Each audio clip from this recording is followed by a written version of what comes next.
पश्चिम बंगाल विधानसभा चुनावों के परिणाम आए 2 महीने से ज्यादा का समय हो चुका है। आमतौर पर चुनावों में भारी बहुमत से जीतकर आने वाली पार्टी के लिए शुरुआत समय बिना किसी राजनीतिक बाधा के कट जाता है, लेकिन पश्चिम बंगाल में मामला उल्टा है।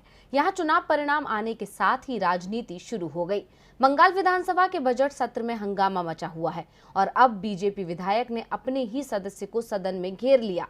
तो क्यों अपने विधायक से नाराज है बीजेपी? देखिए ये रिपोर्ट। बंगाल में नई विधानसभा के गठन के साथ ही विधानसभा की 41 समितियों के गठन की तैयारियां भी शुरू हो गईं, जिसमें से सदन की लेखा संबंधी निगरानी रखने वाली पीएसी भी शामिल है। आमतौर पर इस समिति का अध्यक्ष पद विपक्ष को ही दिया जाता है। बंगाल विधानसभा अध्यक्ष ने सदन में वित्त और विनियोग विधेयक पारित होने के बाद पीएसी प्रमुख के नाम एक ऐलान कर दिया और बीजेपी विधायक मुकुल रॉय को, जो हाल ही में बीजेपी छोड़ टीएमसी में शामिल हो चुके हैं, उन्हें पीएसी का अध्यक्ष बनाया गया। विधानसभा में अभी भी मुकुल रॉय बीजेपी के ही विधायक हैं।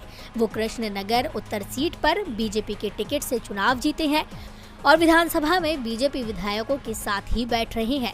मुकुल रॉय को पीएसी का अध्यक्ष बनाए जाने के बाद से बीजेपी का गुस्सा भड़क उठा है। बीजेपी विधायकों ने विधानसभा अध्यक्ष के इस फैसले के खिलाफ सदन का बहिष्कार कर दिया। बंगाल विधानसभा में विपक्ष के नेता शुभेंदु अधिकारी ने कहा कि मुकुल रॉय टीएमसी में शामिल हो चुके हैं। बार बार कहने के बावजूद वो इस्तीफा नहीं दे रहे।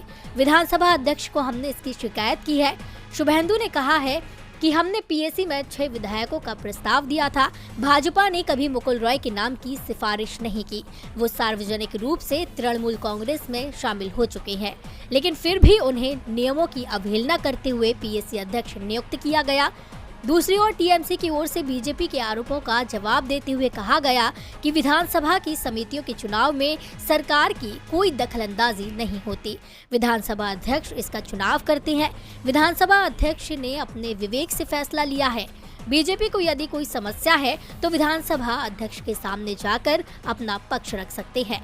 दूसरी ओर शुभेंदु अधिकारी ने दावा किया है कि बीजेपी सदस्य अब सदन की किसी समिति की अध्यक्षता नहीं करेंगे।